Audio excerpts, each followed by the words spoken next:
Well, welcome to the show. Cheers. Welcome to the show. Cheers. And Thanks for having me. Merry Christmas. Yeah, appreciate Merry Christmas. Yeah. Well, we got a special guest here today. We got a good friend, fantastic work comp attorney, Matt Fendon.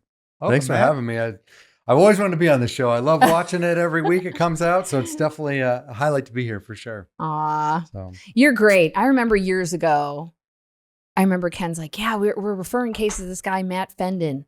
And then I remember we got your glasses, and I was like, we need to learn more about Matt. You he even seems like forgot a cool about guy. these. These are Matt Fendon Law Group glasses. Gift of you. Thank you very much. You're welcome. You're welcome. Yeah, I'm big on the swag, and I did this swag quite a few years ago, and Ken brought these out today. I forgot I even had these done. I got to do these again. I know. You do. That's the gift that lasts. Everyone That is sticks around. Sure. Everyone likes a nice tumbler. Exactly. You know? We've got a special one in front of Meg. We had these done several years Yeah, back. when my That's dad passed away. it's an honor That's my of her dad's father. Oh, that's initial. lovely. And so. she's drinking Ocean Vodka today, Yes. which was his favorite vodka. Ocean Oh, wow. vodka is delicious. It's, I might misspeak, but I believe it's distilled 88 times. Wow. And it's made in Maui, and it is gluten-free. Right. And you can drink a lot of it because I did when my dad died, and I did not get hungover. So Yeah, we medicated her with vodka when her dad passed. Do what you got to do. Yeah. But you Exactly. definitely, we served this at his memorial, and everyone was like, I don't drink vodka. I'm like, you're drinking vodka today. It was his favorite. And people did the shot, and they were like, wow, this is smooth. Yeah, it is very, very smooth. Not a big vodka drinker myself. Love my whiskey, but What else do you drink besides whiskey? red wine. I like a good cab. Okay. I like a Sangiovese. I really got into Tempranillos, which is the Spanish red. And then I was in France in February earlier this year, and I got into like the Bordeaux blends. So, yeah. Okay. Yeah. You're a much more sophisticated drinker than we are. That's I don't drink wine because it bothers my body in a very particular way. I mean, not to get. We don't need to get into that. No, it's too acidic for my body. So it like my body's like angry mad, but I love the taste of wine. And when I used to drink wine, it was like, I love the sweeter wines. Red wine used to give you headaches. Yep. But. It does make you tired. Red wine makes you tired for sure. Oh, really? Is it the Yeah. tannins in it? I don't know what, perhaps, but if I have more than a glass or two, then I start to get tired. It's a good way to put me to sleep. Oh, I know Skyla, she's 15, but she's like at that point where she's like, Mom, are you going to go pregame? Like she's living it through us at 15.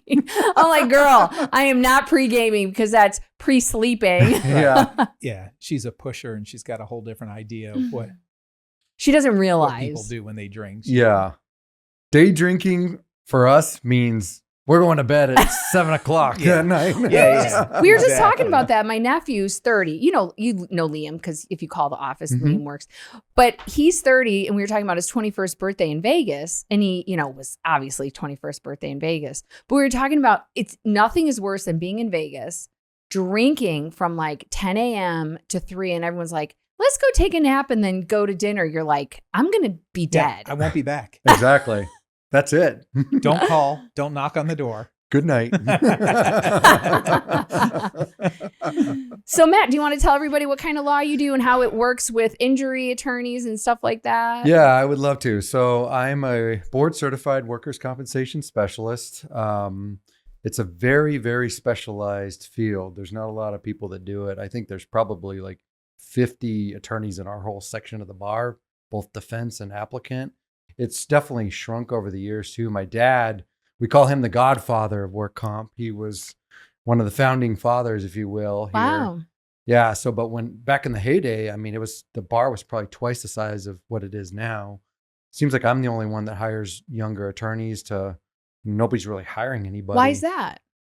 Good question. I really don't know. I mean, the defense firms sometimes will hire people, but definitely on the applicant side, what I do, just plaintiff stuff, there's no real growth. There's one other big firm besides mine, and everybody else is all solos, and they all seem to be winding down because they're all like from my dad's era. So my sister. I mean, it's a tough area of the law. It really is. And that's gotta play into not really a lot of competition, a lot of people doing it. Yeah, it's an area of the law where you have to do just that. Yeah. Like you can't dibble dabble in other stuff. For a while, I used to do Social Security disability, which was fine. I didn't enjoy it, but that's a practice area that you can dovetail with Right. work comp. Right. But other than that, I mean, you really have to just focus on work comp. I totally agree. I'm a huge fan of attorneys that specialize in a particular area.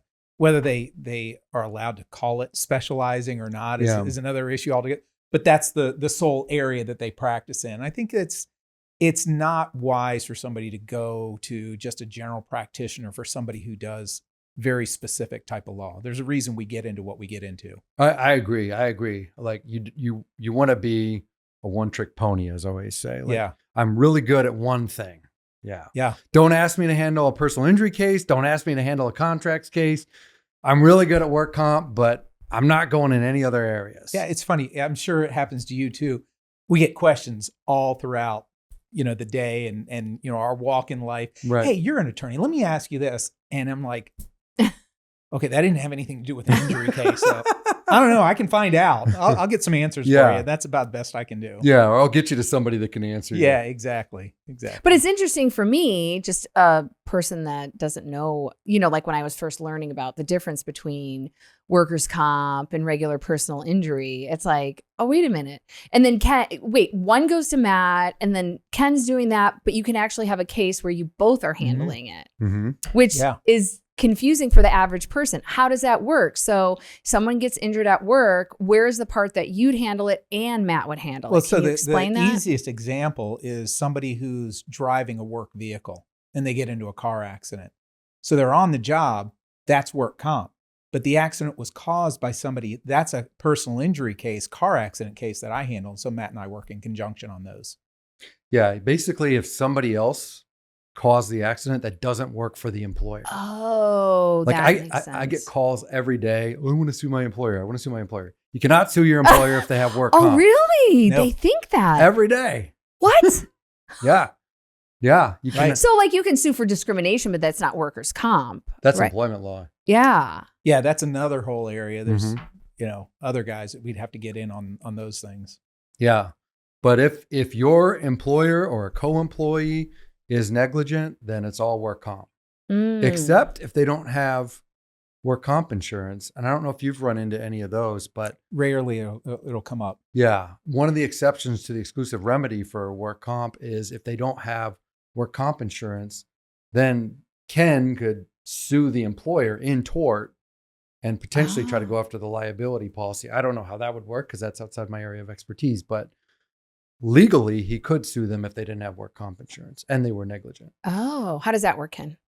I mean, yeah, you can sue them. It's difficult though, because you got to think about like drivers driving around the road that don't have car insurance. You can sue them personally, they but might what are not you going have to get out of it? money Because they if- probably don't have insurance because they can't afford it. Same thing with employers. But some people are lazy. Like we handled a case for somebody, which they ended up complaining that you didn't get a lot of money for them. But they were like multimillionaires and they were driving a vehicle that they didn't have insured.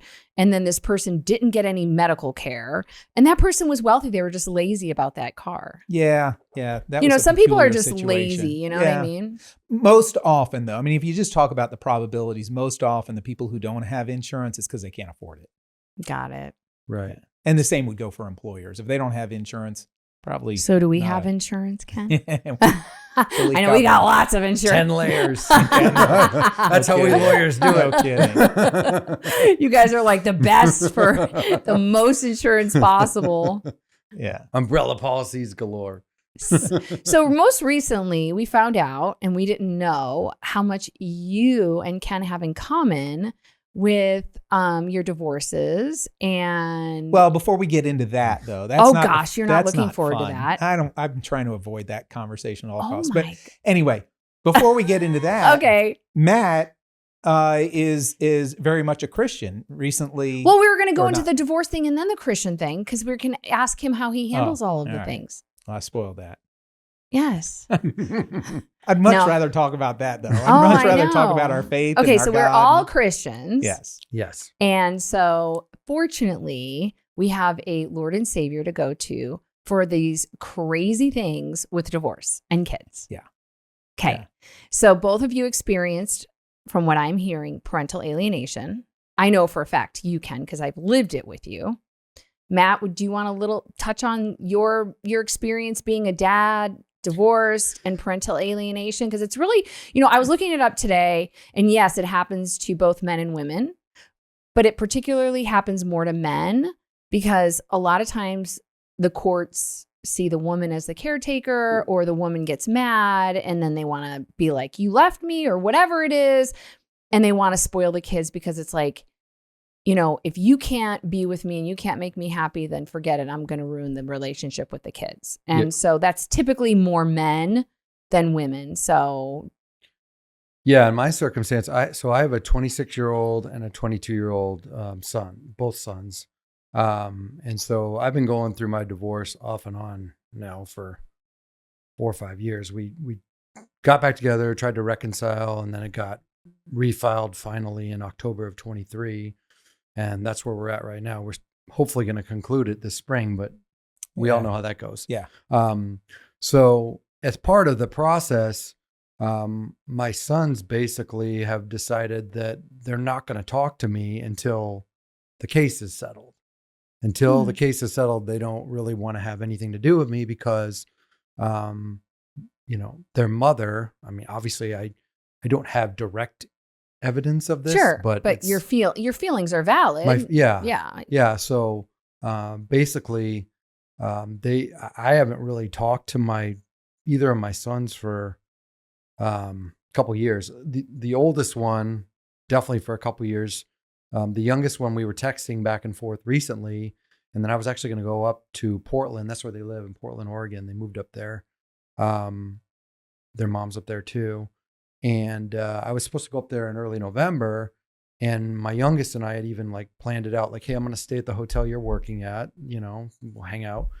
And then I was confirming, a couple weeks out, and then he decided, no, I don't want to really talk to you anymore until the divorce is final. And so do you feel like your ex put that in his ear? Is that like his personality, or no? I mean, I think she put it in both their ears. My mother-in-law too. They're kind of a tag team. And so, yeah, I mean, obviously I was at fault in my divorce. I take fault for it. Like, I made a mistake. I've repented. I'm a Christian. But that's against your ex. That's not against your kids. Right. That's the hard part with these situations, even including Ken.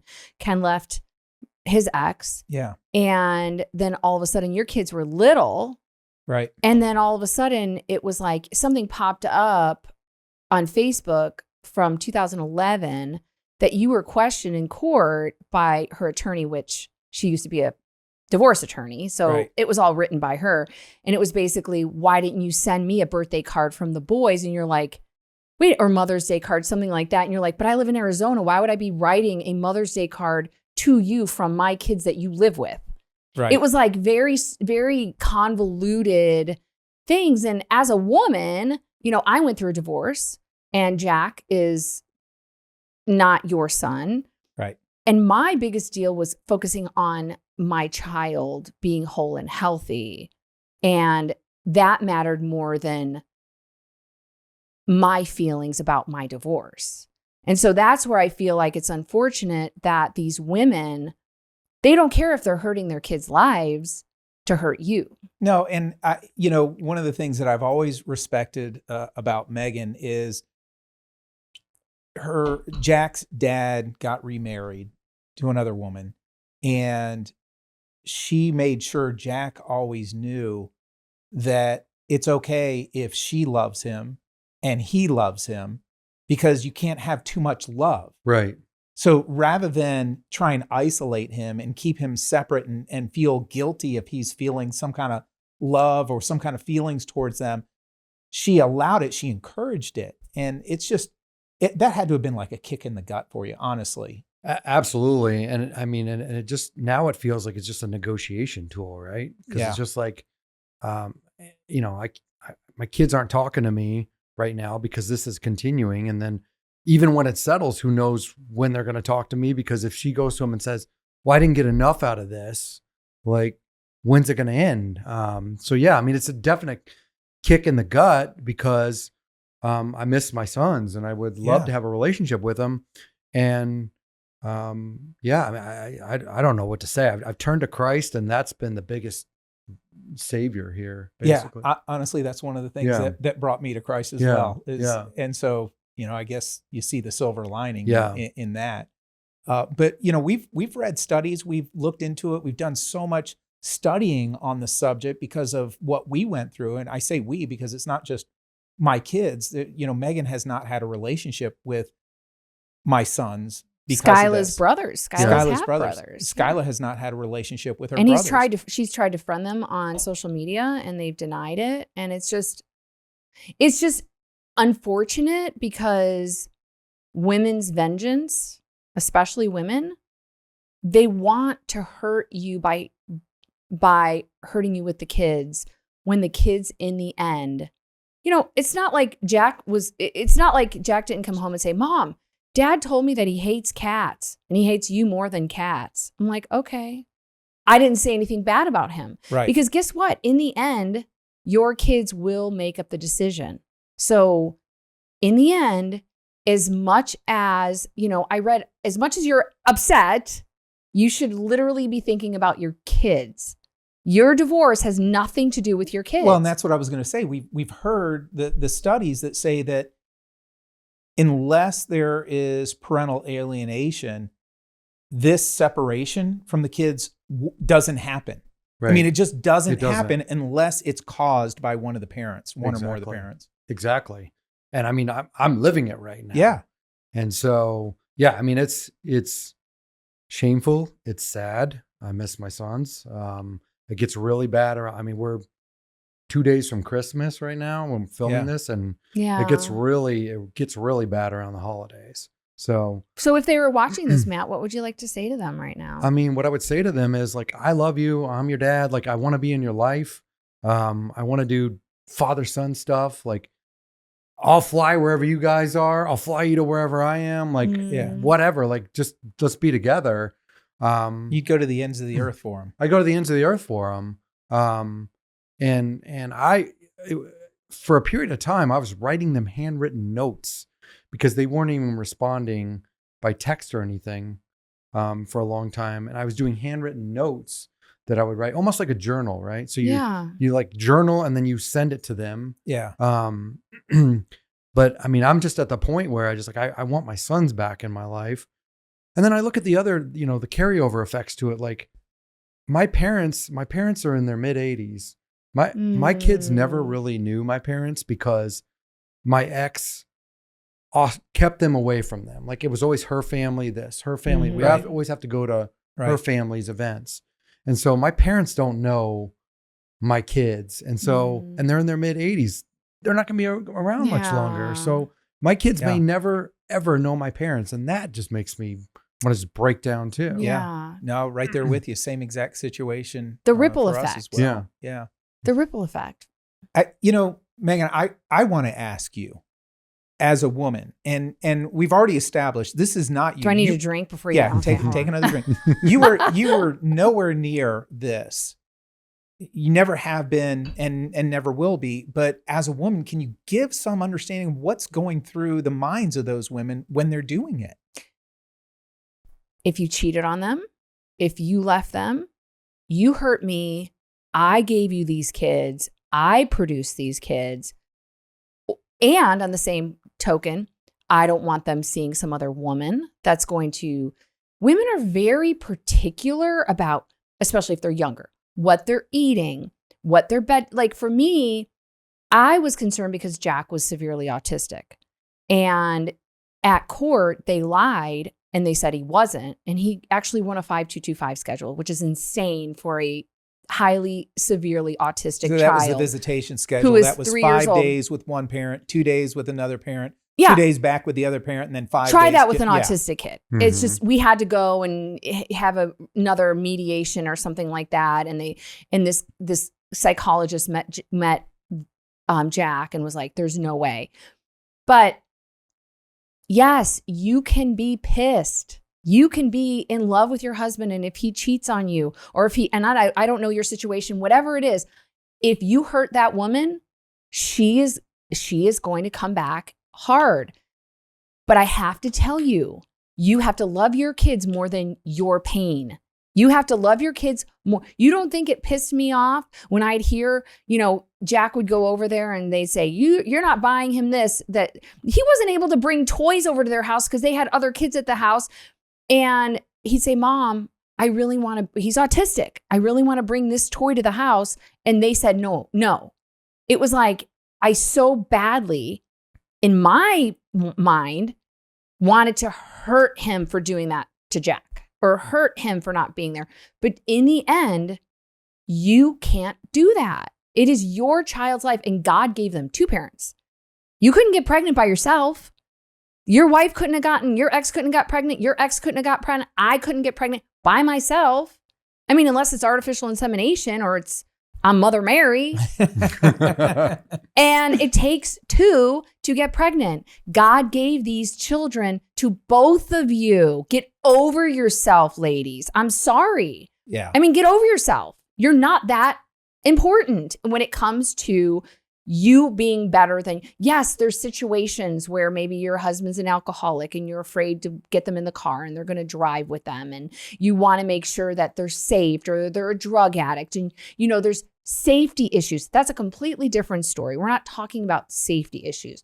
If you're, but, let me add but if they were an alcoholic or they were a drug addict and they're showing you that they're doing better, or they're showing you that they can do things better, you're not the judge and jury where you're like, this is my kid, I own them, and you don't get any decisions. But that's just me. I'm a middle child. I'm a fair person. I think that comes with the middle child.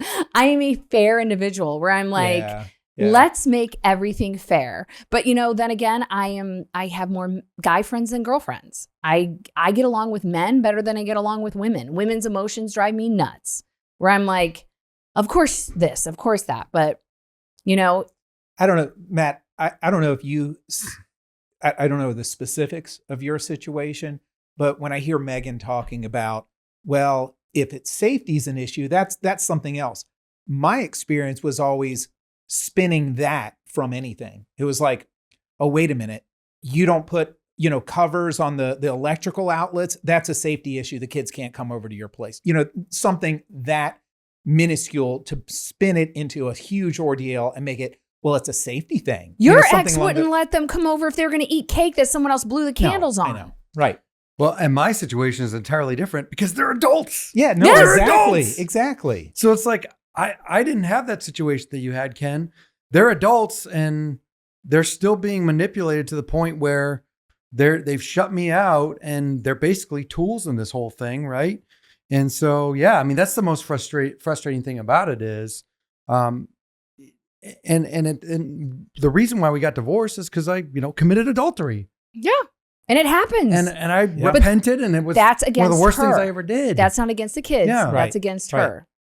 So, but there was never anything with the kids. Correct. So that's what makes it so frustrating too. I can't let you lay your confession out without joining you. I did as well. Yeah. And that's one of the things that led to my divorce. And not with me though. No, I just want to put that out there. I met Ken a year after his divorce started. I made a lot of really bad decisions and was a different person. I like to think I was a different person. And yeah, I've repented for a lot of things and, ashamed and sorry about a lot of things that I did. But like Megan said, I didn't do that to the kids. Right. I wasn't. Well, they'll feel like you did. Yeah. You knew you had kids. And that's the hard part is if you've been in a broken marriage, I was in a broken marriage. I got a divorce. I was yearning for connection. And, I'm not speaking, men are different. Women get together with men because they feel emotionally connected to them most of the time. I was feeling very lonely. And when my husband and I got a divorce after 9 years, it was like, I just so passionately wanted to feel someone love my soul. Like I was feeling so like, oh my gosh, I need to have a drink in my soul. Like I was so lonely. Yeah. Where men, they're more physical, they're more visual, stuff like that. And so, but women know that. That's probably how you got your husband in the first place. True. But you should know if things are not going as they were. I mean, in your marriage, was there writing on the wall kind of, or not really? I mean, it wasn't a perfect marriage by any means. Yeah. It doesn't excuse the behavior. No, of course not. Never. But no, and agreeing with Ken, but you have to understand, if you guys aren't passionate, if you're not making love, if you're not feeling connected, I mean, that's where I always talk about, marriages need to be constantly being rekindled and constantly going on dates and constantly, because if you're not fulfilling that, what are you guys doing? It's just being robots. So as much as the woman wants to blame the man, where were you when all of this was happening? Right. Yeah. I mean, when I was coming home from work, we had a two-story house at the time, and I would be on the first floor the whole evening. Like, I'd cook my own food, sit down there, eat my own food. And why wasn't she cooking or being with you? What was like? She was upstairs either in the gym working out or on, watching a movie or whatever. But just disengaged. So was it like that from day one, or that just slowly started happening? It wasn't like that from day one. I mean, we had a good run. It just started to get that way the last few couple years, or a few years we were together. But yeah, I mean, that's, again, no excuse for my behavior, but there is a backstory to it, right? Well, and you were, and I think probably a lot of people, I was going to say men, but I think it goes for men and women. A lot of people in that situation, they're searching for something. Yeah. And you unfortunately make bad decisions when you're hurting. And instead of searching for it in your marriage with somebody that you want to turn to, if that person's not there for you, if they're disengaged like that, then people make the bad choice of looking for that fulfillment elsewhere. And I think that's probably a common thing. Yeah. Another component to it was, like, every time we fought, and the only thing we fought about was how we wanted to raise a kid. Like, I'm more of a, hey, let's structured. We want them to be successful. We want them to be self-sufficient men. So, they need to get good grades. They need to go to college or trade school, what have you. So we would fight about that all the time. And every time we fought, she would threaten divorce. Like, you don't say the D word. That's a number one thing. You just don't exactly. say that. So between that and then the isolation, it was just like the totality of the circumstances. So. Well, women go from 1 to 10 in an instance. I can't ever tell you that I have not said to Ken, well, screw you, let's just get a divorce. And I've thrown the ring, But I think the important part of that is it's not every time. And you grow from those fights. Right. That's from our marriage is actually stronger the more that we've gone on, because we've both gone, okay, we don't want to be here and we love each other and we need to move past that. And I think what happens in marriages that die out is two people just don't want to be together anymore. Yeah. I mean, and that's the hard part. I remember with my situation, I had called my sister, who has her master's in therapy, family therapy, and I called her and I said, you know what? And I said my ex's name. He did blank, blank, blank again. And she was silent. And she was like, okay. And either you're going to do something about it and go to therapy, or you're going to stay. And I think that's the hard part, is all of this is happening while the kids are just a unfortunate, what's the word? Collateral damage. Yes. Yeah. It's collateral damage. And your kids, even as adults, I mean, come on, how many families have people that, like, you're getting along and then all of a sudden something happens and family members that are in their 50s, 60s don't talk to you anymore. I have that, with family, my dad's side of the family in Chicago. And it's just this attitude of, like, almost like a gang, like, we're going to stick together. And if you don't stick together with me, that means you don't love me. It's tribalism. Yes. No, tribalism is a great word for it, honestly. And I think, I wonder how often, you mentioned your ex's mother and family and that tribe. I wonder how often that's really a component of this with the alienation, because I think that's one of the components with my kids, who are now all adults as well. I mean, and still, the one's 25 and an attorney. The rallying cry for so many years is wait until they're adults. They're going to be adults. They're going to think for themselves. They'll reach out to you then. I'm still waiting. Yeah. I mean, and I've got a 25-year-old as well. Same circumstance. Yeah. So then I just keep telling myself, was it going to be when they're 30? Is it going to be when right? Is there an age? I think Megan's got it figured out. She came up Megan, with it. I think her theory is dead on. Because you have 4 boys. Yeah. So my theory is clearly they're not like that just with you guys. You don't think that they feel like they own these kids with whoever they are together with or they're married to or a girlfriend? I mean, do your boys have girlfriends? I don't know. Okay. So good point. My whole thing is women, they are very territorial.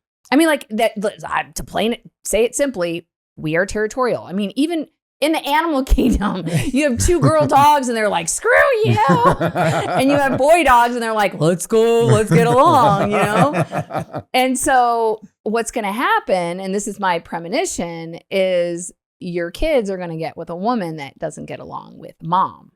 And once that happens, they're going to go, well, I can't just completely have this one of your boys not be connected to the parent. They're going to start encouraging them, hey, let's go reach out to your dad. And it's interesting that you brought that up because I've thought about that. Like, hey, once they find good women, they're going to, the women will think objectively and they'll say, what's going on here? Yeah. You haven't talked to your dad for 5-10 years. Like, what did he do to you? Right. Right. And what's the list they're going to come up with? Exactly. Seriously. Exactly. It's true. So you're onto something. No, it is. It's the woman that's going to be like that wise ear, And I mean, it's shocking to me because when I met Ken was the like dad that like they would run to him when he'd go to pick them up. His oldest, was mad that Ken left, but how old was should we not say names? How old was your oldest when you left? This was in 2007, January. Yeah. So he was 7. But how does a 7-year-old really get that angry? I right. mean, and you were seeing the kids and you did all of those things and you were really, really, really, I remember being with them and it's like they could do no wrong. Like I'd be like, Ken, come on. Like he wasn't supposed to ride his bike over blah, blah, blah. And you let him, you're like, yeah, I don't want them to be mad at me because they're with their mom all the time. And it was just really sad because we would send gifts and, with you talking about Christmas coming up, we would send gifts and then they'd say, we never got a gift. Or you'd send a gift of a game and we didn't get that. And it was just unfortunate that going back to all of this, as a woman, I apologize. You don't need to apologize. I know, but I'm sorry that we can be pretty awful. And you guys can be awful in the sense of maybe being horny people, horny men that want to get blah, blah, blah, blah, blah. And I get that. And you guys, we're talking about relationships, but then we're talking about the kids. Yeah. The kids should have nothing to do with that when it just has to do with cheating or, you know what I'm saying? I'm not saying, people in general can be really crappy and they can be crappy to each other. And yes, no one would let me in today. Trying to get in. It's Christmas. I'm stuck in Desert Ridge parking lot for 80 hours. And I'm like, dude, scissor, we merge. And people are like, ah! We had, people calling us today. I need my check today or I'm going to give you a bad review. Zipper, Megan. What did I just call it? You're calling it the wrong thing. No wonder they weren't letting you in. What did I call it? Scissor. No, it's a zipper method. It is this. Oh, scissor is something entirely different. That's why nobody was letting you in. It's a zipper. Scissor! It's the zipper. Oh, this is great. It's the vodka and the whiskey. It's the vodka and the whiskey. Well, all right. So moving on a little bit, though, we can always circle back because there's so many more things that we can talk about with this. But we recently found out you're also a musician, and that's something that's near and dear to our heart with, our kids and our nonprofit Tones and Bones. You're a drummer. I am a drummer. I started drumming when I was like 4 or 5 years old. I started on like plates And then my dad bought me a drum set, much to my mother's chagrin. I was just gonna say. And I've kind of played off and on to this date. When as I've been living alone, I created a beat lab. What? Yeah, my 4th bedroom is a beat lab. So it's got my drum set in there. It's got great acoustics.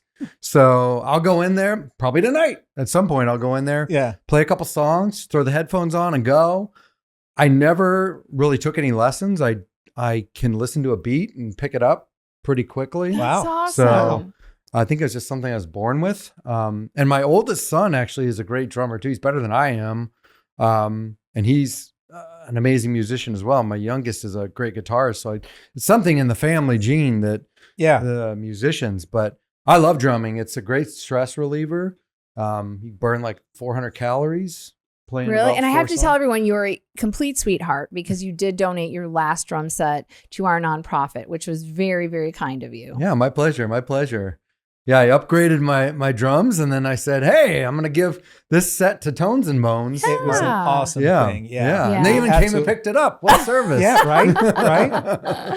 Well, yeah, you mentioned the burning of calories. I think because our experiences with our son Jack and with him as a musician, and he will go through, something emotional for him, and we've noticed one of the ways he gets through that is through his music. He'll start singing or he'll write a song or something like that. I would imagine drumming, there's a lot of physicality to it, and it's a good way to burn through some frustrations. It really is. It really is. And you learn new things every day. Like one of my dear friends for my Christmas present shows up at my doorstep about 2 or 3 weeks ago. It's a double foot pedal. I've never played a double foot pedal on a bass before. Okay. So I've never played it before. And so I've always wanted to. And he sent me this double foot pedal. So I'm learning that, and it is very difficult. The coordination for that. Coordination. Tough. Yeah. So I'm watching these YouTube videos to try to learn how to do the double foot pedal because it's an entirely different game from a single. Aww. But absolutely, yeah. Anytime I'm playing my drums, 400 or 500 calories, easy. Like I walk out of there, I'm sweating. Wow. So it's a great stress reliever.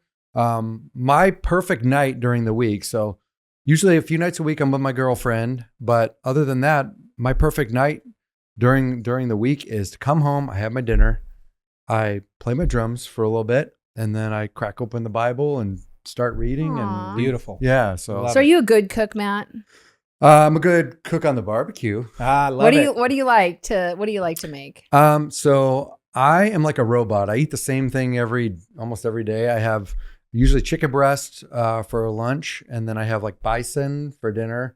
And I don't get tired of it. People make meat. Yeah, people make fun of me, but I track my macros on my phone, so it's really easy to do that. If you Jack tracks his macros too. He's a heavy weight lifter. He can do over 500 pounds. Wow. Did you see our gym? We'll have to have you I work did out. see it. Yeah, that's hardcore.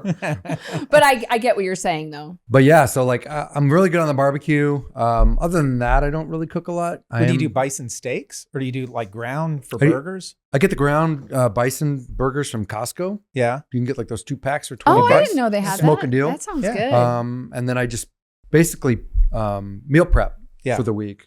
So I'll cook it all like maybe on Sunday or Monday, and then I have lunches and dinners. And if I don't go out for dinner, sometimes I do, but if I don't, then I just eat the same thing: bison and sweet potato fries. Nice. So I'm going to ask you a sticky subject.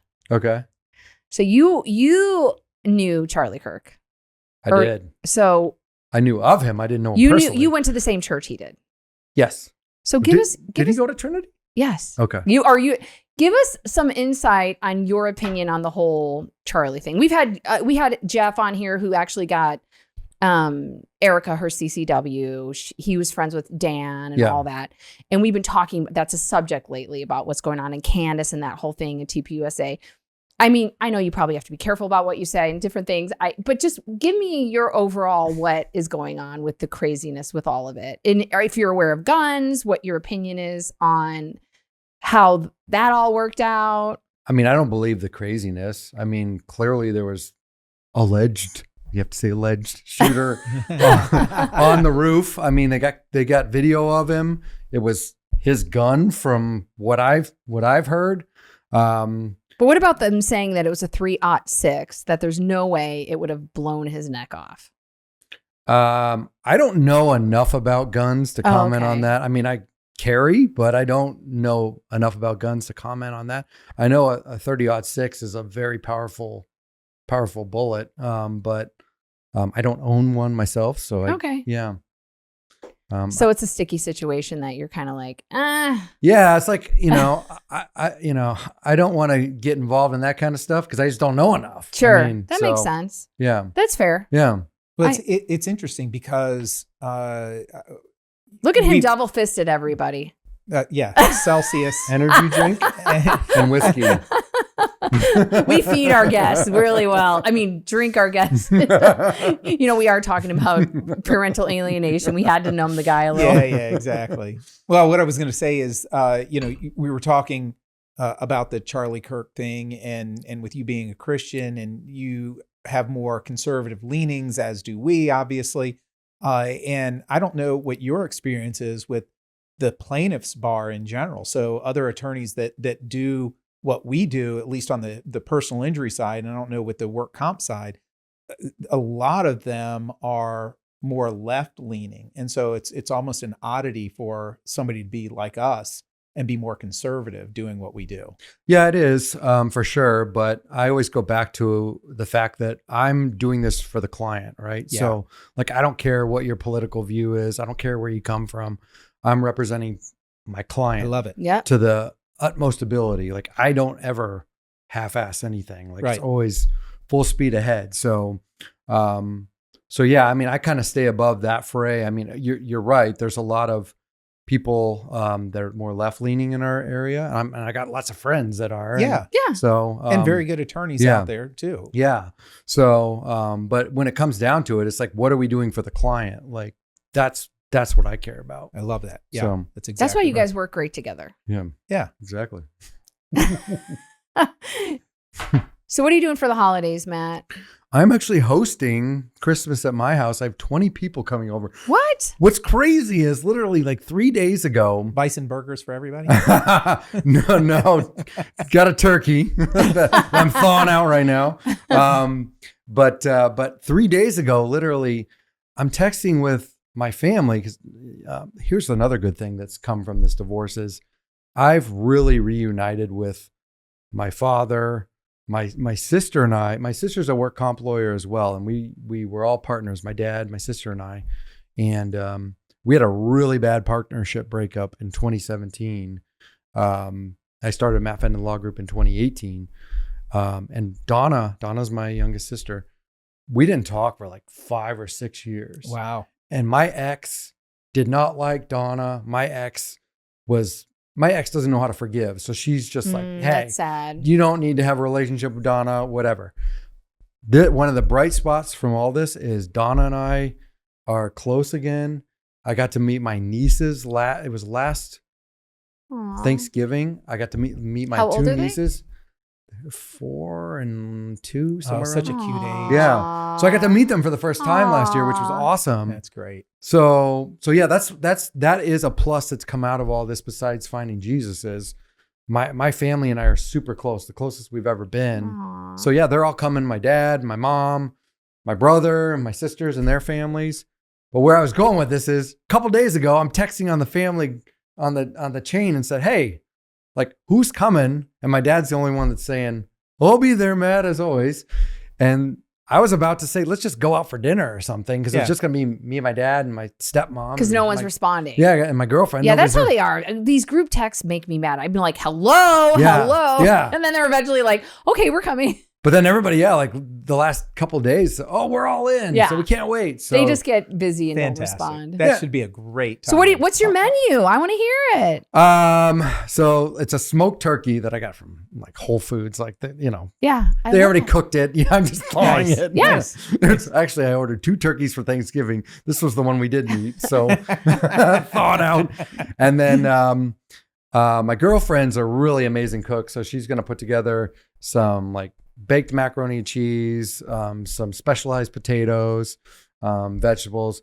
She goes on Pinterest and puts together She's doing like some sort of gingerbread house that's a charcuterie board at the same Cute. time. I love she all loves that stuff. like She loves stuff Yeah. like that. She's like a Yeah. Martha Stewart. I love that kind of So- stuff where they're like, wait a minute, this is a wreath, but it's also taco dip. Yeah. Yeah, exactly. Exactly. A taco dip wreath. Exactly. So yeah, that's what we're doing. I'm excited about it. But yeah. Aww. That's going to be great. What about you guys? We're hosting. Well, we're hosting on Christmas Day, and we're going to my mom's on Christmas Eve. She has a house here in Festival Ranch, and she lives in San Diego. So Oh, wow. she's coming out here. And so some people are coming to her house on Christmas Eve, and then some people are both, coming. So Yeah, some yeah, are yeah. just Christmas. My sister lives up in almost like, where's North Scottsdale? like near Troon. Near Troon. That's where I live. Oh, she lives in Troon, my sister. I don't live in Troon, but right there. Right. Yeah. She Yeah. lives right near Troon. And so she has no kids. So she has 2 dogs. And so I guess the dogs, she either says, I need to go Christmas Eve or Christmas Day. Because my mom lives all the way in North Buckeye. And she said the dogs can't handle, they're like her kids and she doesn't have kids. So she's going to come to my mom's on Christmas Eve. And then we have some cousins and stuff going to my mom's on Christmas Eve. And then other people are coming also on Christmas Day. So it's kind of like what our family does is we exchange stockings on You're so handsome. Like, I can't even take it. I was thinking the same thing. Maybe it's the liquor talking. It is. It's like he's sitting there smiling at me. I'm like, don't do that. How do I continue? You're blushing. And so what we do is, it's we all exchange, but then we used to do it where it was like, there's too many people. So let's just get stockings for everybody. And then but then one day it was like, my dad died. My mom's like, I want to continue buying. I want to switch back. And so we switched back, but no one ever gave up the stocking deal. So I'm a little bit ADD where I go into stores. I'm like, oh, the $5 section at Ulta or whatever. I need this is a good thing of 12 lipsticks. Oh, this is a blah, blah, blah. So I'm always that person that has 14,000 women. You can barely get into her closet right now with all the presents stacked up. I believe for all the it. family. Oh, I guess we're not going to be posting this till after Christmas. So I guess I could say Skyla is I'm always normally I have a list of I'm getting this, this, this, and this. But this year it was I don't think I have enough. It must be perimenopause brain. I don't think I have enough. And then I'll be up at 3 a.m. and I'm like, oh, Skyla sent me this list. Oh, it's this blank. And I'm like, I got to get her that. And then, oh, I got to get her that. And so then this year I literally got too many things. And so it was the last thing. And I'm like, oh, should I get it? Should I not get it? So she wants to be a movie producer. She loves Marvel. She also loves the Beatles, but I'm not about to get something signed by the Beatles because it's crazy expensive. Right. So they had this poster that was framed Marvel. So Robert Downey Jr., Chris Evans, all of them signed it. That's awesome. And so and it's the coolest thing. I mean, it's giant. It came to the door and she goes, oh, what is that? And I'm like, nothing. And she's like, is that for me? And so she's one of those where she's hates secrets. Yeah. So I swear she's probably been in my closet, but There's no way she hasn't looked at it. Let's just be honest. she's asked every single person, here, Mom, it's midnight. Can you tell Layla what you got me for? I'm like, Skyla, I'm sleeping. No, but she needs to know. I need to see your face if it's good enough. So do you exchange gifts or what were we going to say? What I was gonna say is I miss that. So I miss when watching my kids open their gifts and stuff. Yeah. It's So, but that is a highlight. When Well, you're always welcome to come over and watch my kids open gifts. I'll be getting my house ready for guests, but I appreciate the invite. No, just kidding. It's not the same. I know, but they're getting older too, so it's not the same with that either. We were up at in Flagstaff at the. Would you like some more, Ken? He needs some more. Where's the bottle? Bottles of- Matt, you gotta go. You two talk amongst yourselves. It needs to be a small swig, please. Let's see. What time is it? I don't have anything until my 7:00 dinner reservation in Old Town, so Oh, look it. I do have to stop by and let my dog out. But it's on the Remy, way. do you have Pour this anything? out. You don't have a microphone. Our producer, are you supposed to be gone by now? Oh, you do. A little more than that. Remy, want do you more? have anything to add? No. No, you know what? I do want to know though, because you've mentioned a couple of times, Matt, about coming. This was my Christmas present from Megan and Ken. Amazing. Yes. I went to the store to get it, and I have no idea what I'm buying when it comes to whiskey, but they told me this was in the top 10. 24 years aged. So what is it called? What is it? Glengoyne. Mm. Phenomenal. Leave that right there. There was a guy there that helped me get it, and he's like, who's handsomer, me or your husband? There was a guy at Total Wine hitting on Megan. Right. And Ken just found out about it. Right.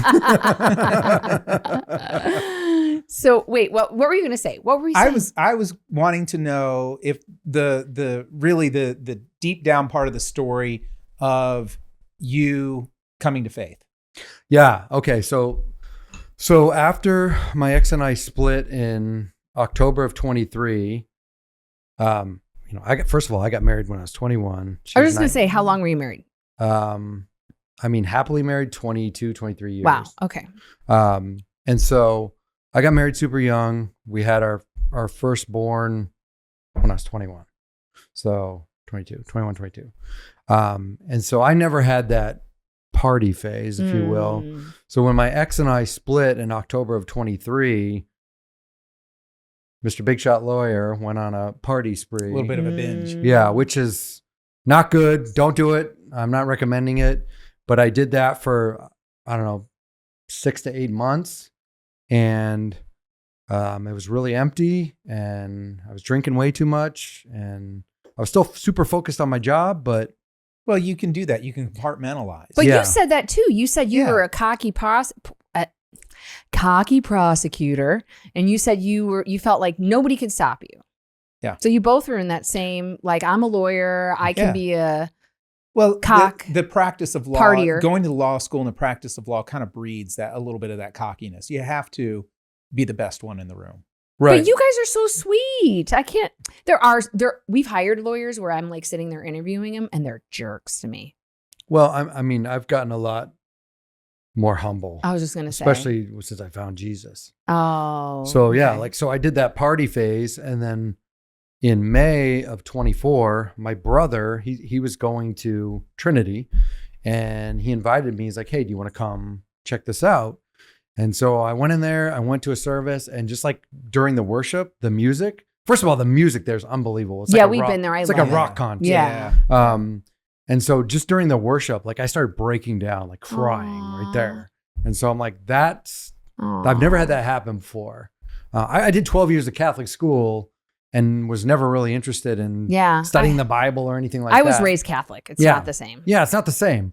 And so I fell in love with the church, and I started going every week. Like if I didn't go I always went Saturday evenings. That was my favorite thing to do. Go to church and then go out for dinner, and that's your Saturday night, right? Perfect Saturday night. Yeah.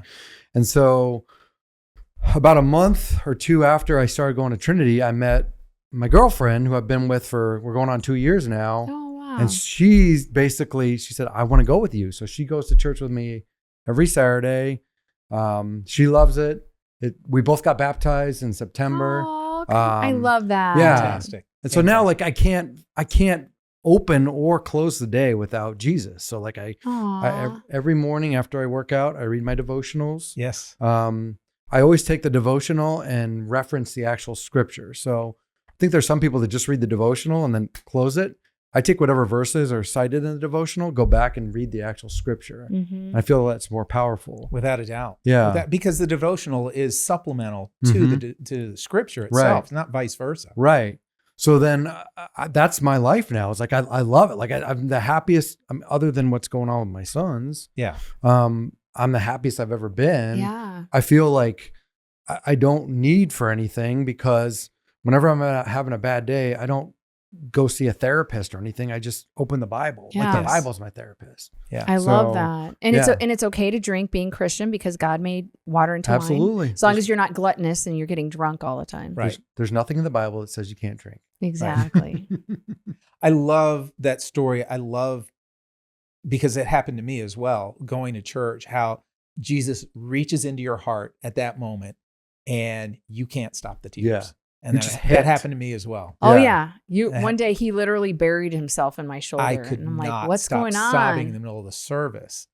And it was so much. It was more than you can handle. Yeah. And it's like, there's so much more here. Yeah. That's the Holy Spirit. Yeah. And so like ever since that happened, I go to men's group on Tuesday nights there. I go to church. I do my Bible reading, my devotionals, and that's all you need, right? Like being a lawyer is great, helping people's great, running your own firm, building a big firm, whatever is great. But honestly, when it comes back to it, Jesus is all that matters. Amen. Yes. Yeah. So would you give any advice to young dads or people that are just, now starting out, maybe they're not a dad yet? How can they try to not avoid this parental alienation? Is there conversations that maybe could have been had, or what do you both think? You asked me as a woman, what about as a man? What do you feel you need to do maybe differently that you can give other people advice on? Hey, maybe we shouldn't have been this, which you already have, obviously, it's obvious. Yeah. The cheating, but is there anything else that maybe you could have done differently to change the outcome of the parental alienation? I mean, I know that's hard because it's abuse, but would you say there's anything that guys can say, hey guys, this is what I would do? You want to jump on that one first? Yeah, I'll jump on it first. So being the strongest father you can. So like our pastor teaches us to build up strong men to bless women and children. That's his saying. And it's true. You want to be the leader of the family.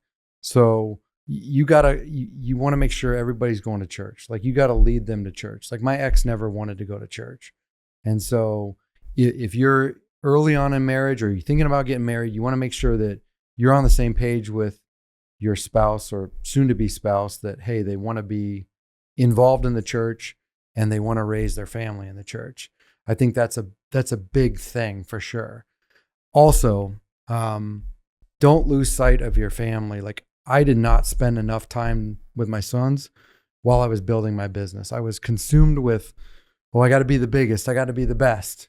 Right. And who was that for? For yourself? And this is what I like to ask Ken, for yourself, or was that for your family, or both? For both. Right. Because I didn't want my family to ever worry about finances or anything like that. Well, see, yeah. So here's the thing for guys, it's tough. It's ego too. It's tough to separate that when you're working hard. Yeah. The more you work, the more you succeed, the more you earn, the more you're doing it for your family. It's hard for guys to separate that. Right. Exactly. And so like, that's why I was doing it, was for my family, but also like, hey, yeah, I mean, it's an ego boost. Yeah. Like, hey, sure. But so how do they separate that? So where's that line? Like, hey, you're an attorney, it may be fun to go to these, these mixers, these things that like, hey, I'm an attorney. Where is that line where you can say, I'm going to go, like Ken, he used to go on these teaching the CLE, and that's when he would be cheating on the CLE, conventions or whatever. It's like, where do you stop lying to yourself, saying, well, I'm going to go to this mixer because if I don't go, it'll make me look bad. Where's that line? Mixers are important. Like I built my business through meeting attorneys and networking with attorneys. Like that's how I built my business.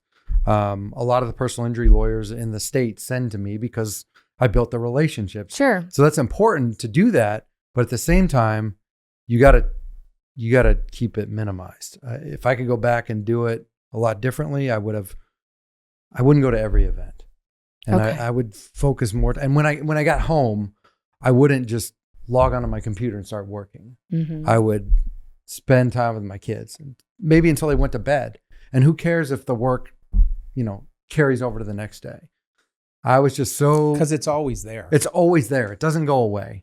And so, yeah, if I could go back and do things differently, I would make sure I married somebody that was in line with, raising their kids in the church. Now, keep in mind, when I got married, I was not. That's not where I was. Right. No, and I think, with Megan asking what advice, that's the advice. I mean, everything you're saying is spot on, and I agree with all of that.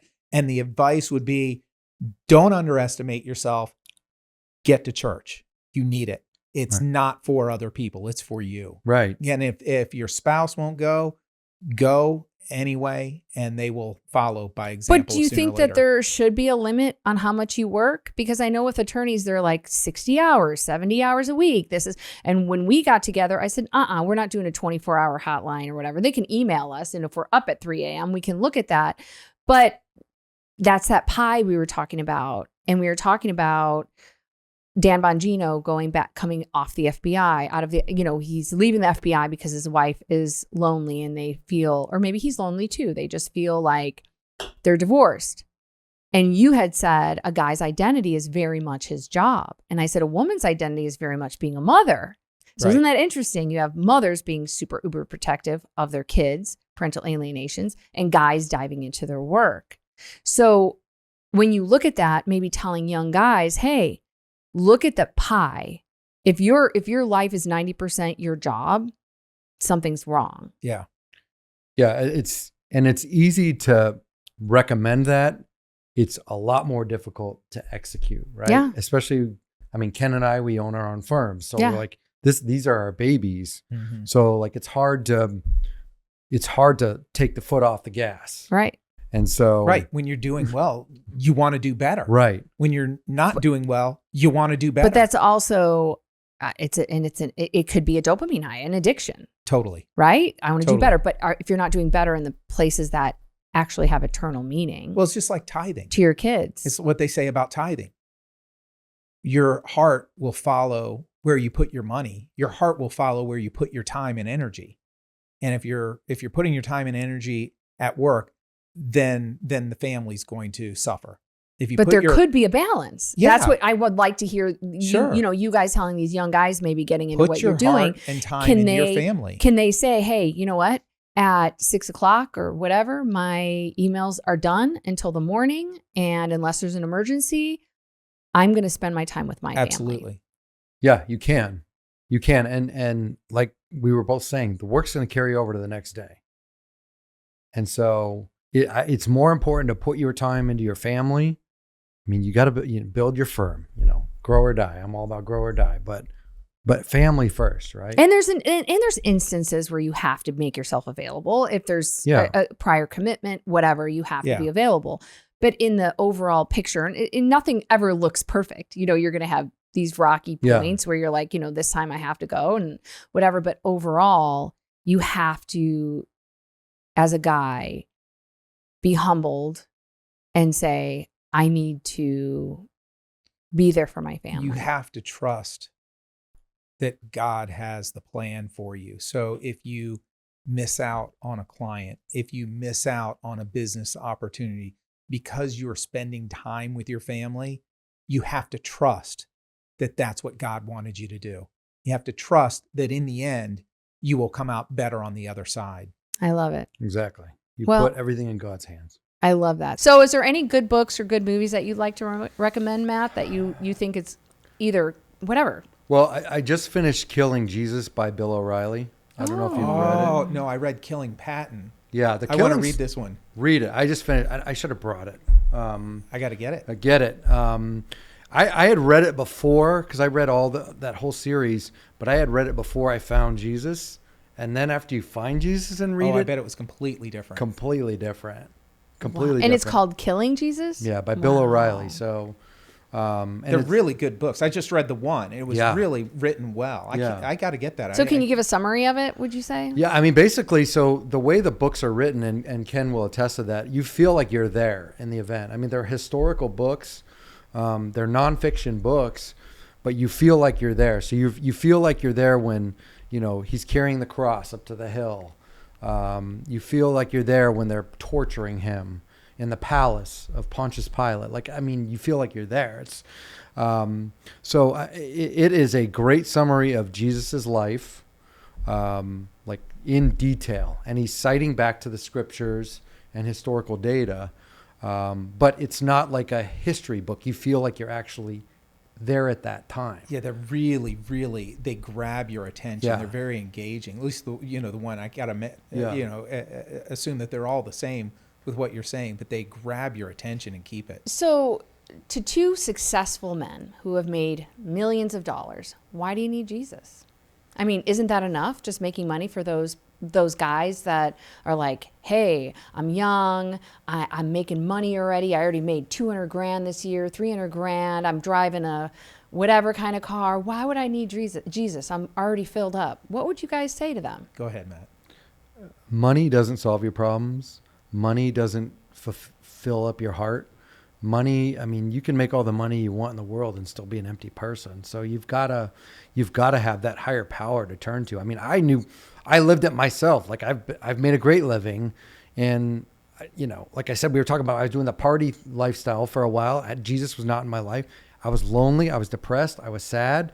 Like you got to have that spiritual power to turn to, and bring you down to earth. Like Jesus has given me tremendous humility. I used to be a very arrogant person, and I'm sure other people would say that. And I'm coming forward and saying I was as well, but I'm a lot more humble than I was. So who cares about the cars? Who cares about the house? None of that stuff matters if you don't have Jesus. But see, for the guys that don't have the cars and the house and don't have the income yet, we've been there. We know that it's hard to think of something other than that. So we've got to figure out how to reach out to those guys and say, it's not really what it's cracked up to be. It's not what you think it is. It's not the fulfilling thing in life. The fulfilling thing in life is having a relationship with your God and having a relationship with your wife, right. Girlfriend, your significant other. Exactly. Yeah. I mean, that's where you get your fulfillment. So it's teaching these younger lawyers or younger business people, hey, you can have both, but you're going to get more fulfillment with your relationship with Christ, and your significant other, wife or husband. Well, yeah. And one is deeper, I would say. I remember this was probably 7 years ago, and when I really decided we need to do more than just the law firm. I remember I was sitting in the bath looking at my shoes going, how many more Louboutins or Valentinos can I have? Because the high is when you open up the box and you get the new pair of shoes and you're like, this is amazing. That's how long, about a day that lasts, and then you feel exactly like you did. Mm-hmm. And you buy the next thing, and you buy the next thing. It's that instant gratification. Yeah, it's covering up what's on the and inside, then it's gone, or what's not there. And you're like, I feel dead inside. Yeah. I feel like, why do I feel that way? And it's because you're not making an eternal impact. And that has less to do with works, but more to do with, for me, I love that thought of a ripple effect, giving back and letting people know, like, there's hope. Jesus died for us. And that is something way deeper than any pair of shoes or car can ever buy you. And until you feel that, you're never going to know what that is. It's just words to these people that are atheists or people that have never known the Holy Spirit. And unfortunately, you want to try and save them from that because you don't want them to have to get to the bottom where you're crying and saying, God, please, now I feel it. Obviously, God has a plan, and sometimes it takes it. It takes you to get there. Yeah. And I feel bad for people that don't believe in Jesus. Like I have never been at a place before where, like, not that I'm suicidal, but if I died tomorrow, I don't care because I know I'm going to. Yeah. Right. He's going to say, "Well done, sir," when I get to the gates. Right. Like that's where I am, and I think it's a pretty awesome place to be at. Oh yeah. Because I've repented for my sins. I sin. Everybody sins. Everybody does. Sin daily, sin weekly, but I repent. Yeah. And that's the difference. And so, like, when you find Jesus and you get to a place like that, you know that, hey, if tomorrow's my day where he calls me up, like, oh no, I've he's gonna pat me on the head and said, well done. Oh sir, yeah, I've looked at like different tragedies and I'm like, oh, that's so sad, but at the same time, they get to be with Jesus today. Yeah, right. Yeah. And I mean, and that's sad because I don't want to leave my kids and I don't want to leave my family. Right. Like you said, you're not suicidal. But at the same time, you're like, oh, it'll be so nice when I don't have to worry about X, Y, and Z. And I can just be in the arms of Jesus or God and know that everything is over, that we don't have to struggle anymore. Mm-hmm. I love that one little short video clip of TikTok or whatever that you showed me right after Charlie Kirk was shot. And it was him talking in the tent, and he gets shot. and he drops the microphone and charges up the stairs to Jesus. I mean, just runs out. Yeah, it was a little AI powerful. video. Yeah, it was beautiful Yeah. sentiment. Yeah. And there's nothing like for you were raised Jewish. You didn't want to have anything to do with Jesus, and you started watching Case for Christ. Yeah. And so maybe even someone, you being lawyers, looking at that as just, hey, you could say, I hate this movie, I hate this book, but just why not for a second look at it and see what Lee Strobel has to say? Yeah, you've got to get to a point where you're open to the suggestion. And honestly, the whole, you mentioned being fulfilled with Jesus. One of the other things that's so important to me is just the guidance that I get throughout everyday life. And it's just shocking how much in Scripture is still relevant to today. And when I was younger, when I was Jewish, when I was, bordering on atheistic, the saying, what would Jesus do? And the WWJD bumper stickers, that was a punchline to me. That was a joke. But honestly, being on this side of it, it means so much to pattern your life after what would Jesus tell you to do. It's really, really powerful to me. It really is. It really is. And going back to what we were talking about before with the cars and the houses, I can tell you, I have a beautiful home in North Scottsdale, but right after we split, those were some of the most lonely times I've ever had. Like, oh, wow, I'm in this nice house. Who cares? Right. Right. So until you find that higher power, none of that stuff matters. So Totally. Yeah, in agree. our last podcast, Ken was saying, like, one day he came down jokingly and said, I don't feel like being a lawyer. And I said, okay.